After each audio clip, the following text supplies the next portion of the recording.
So I want to talk about my Gibson, quote unquote, Gibson 5-string banjo. And just to give you a little background, I bought this thing in 1983, and a friend of mine said, who was in his 50s, and he had a couple of really nice old Gibson banjos. He told me there was a guy that he knew in another state, wasn't too far away, that had a pre-war Gibson banjo.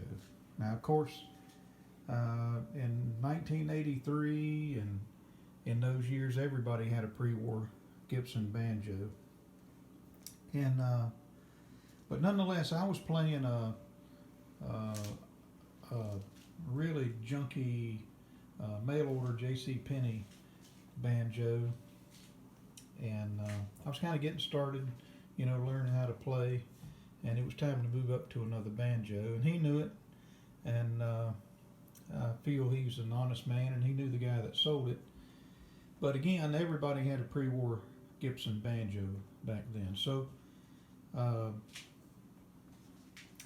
rounded up the money, and I picked a Saturday real soon after he called me, and I went and bought the banjo.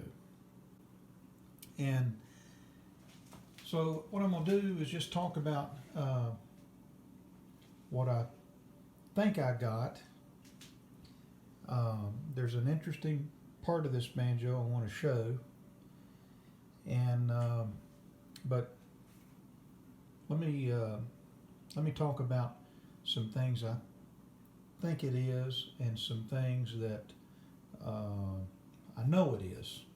And so I'm pretty sure that, like 99% sure, that this neck is not a Gibson neck. I've never known Gibson to make a Bella Voce, or however you say it, inlay with a master tone block down here, and those banjos were very elaborate. And what's interesting is in 1983, there was no internet. There was not a lot of places to go to find information on just what a Gibson banjo was and what a Gibson banjo wasn't.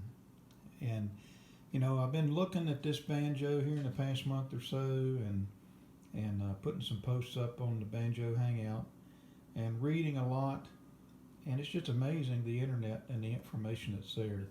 And I've probably learned more in the past month to 6 weeks than all the years that I've owned this banjo. Now, I'm not unhappy with this banjo. It's been with me a long time, and I don't intend to get rid of it. What I'm looking for is just a trail to kind of tell me where some of these parts may have come from. But based on my experience with this banjo, there's a couple things I can tell you. The tone ring is a Stuart McDonald. I've replaced the head a couple of times. The tone ring is a Stuart McDonald tone ring. And you might be able to see it a little bit through here, but the holes in this tone ring somebody drilled, and so some internet searching I've done have revealed that I guess Stuart McDonald in the 70s made, maybe the 80s, they made no-hole tone rings, which is probably what this is. And if I recall correctly, it's a 5-star tone ring. And this is not the tailpiece that came with the banjo. Somebody gave me that, and not sure where the other one is. The other one's not a clamshell of any type. I did not want a banjo that was tube and plate. I wanted a one-piece flange banjo, and that's what I got. Now, the neck on this banjo, I believe, I've thought for a long time that maybe this is a Stuart McDonald neck, and an inlay. I seem to recall in the late 70s that, and maybe early 80s, that Stuart McDonald had inlay kits that included master tone and the Gibson script. So I've just kind of assumed that maybe this inlay was some kind of Stuart McDonald kit. But fast forward to today to some internet searching, and I find that Sega made a Bella Voce, I'm assuming that's how you pronounce it, Bella Voce inlay. And so I'm wondering if someone didn't take a Sega banjo and carve out a spot right here and drop a Master Tone logo in it, and at the same time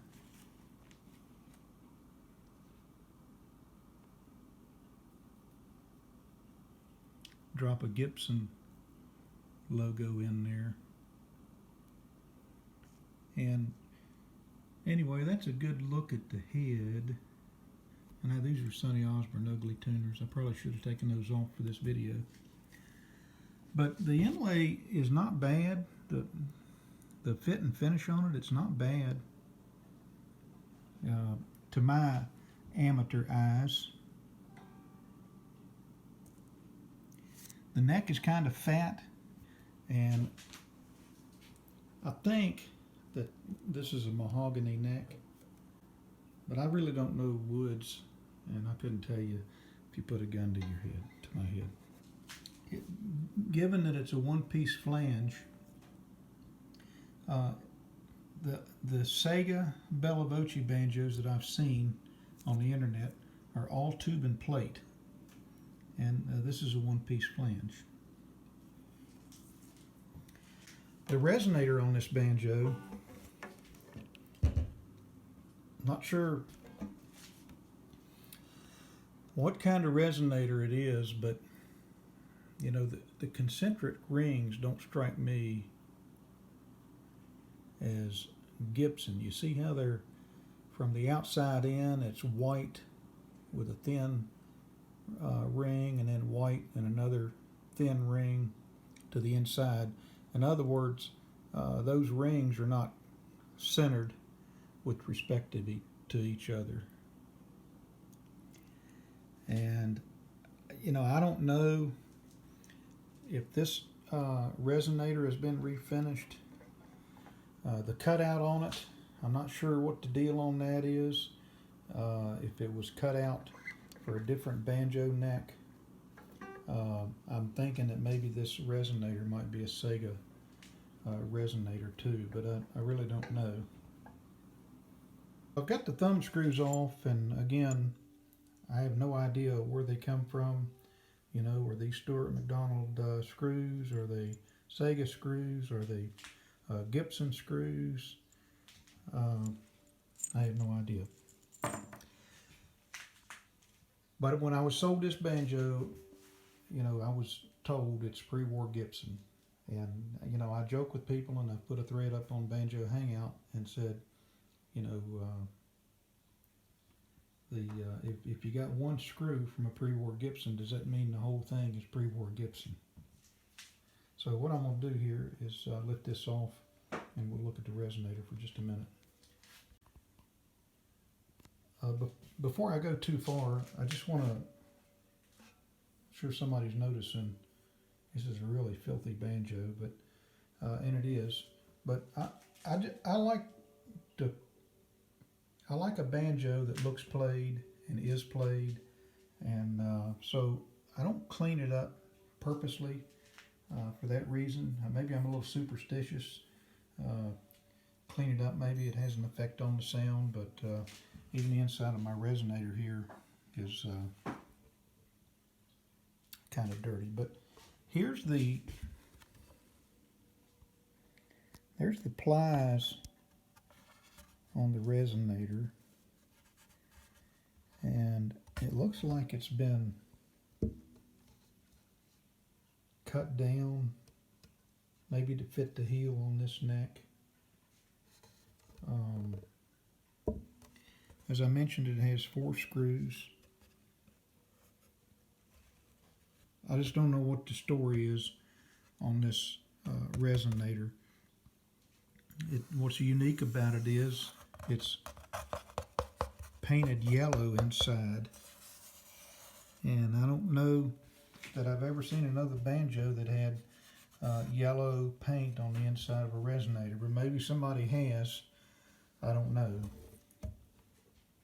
Again, here's the outside of the resonator and the concentric rings I was talking about, how they're kind of biased towards one side instead of centered like a Gibson. But I'm assuming that this is a mahogany resonator, but I really don't know. Like I said, I really don't know the woods very well.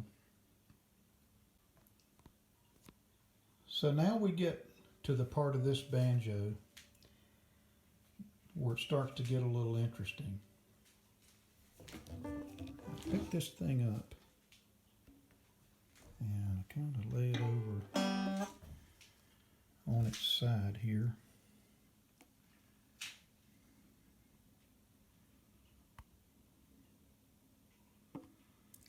And I see a label that says Gibson Master Tone.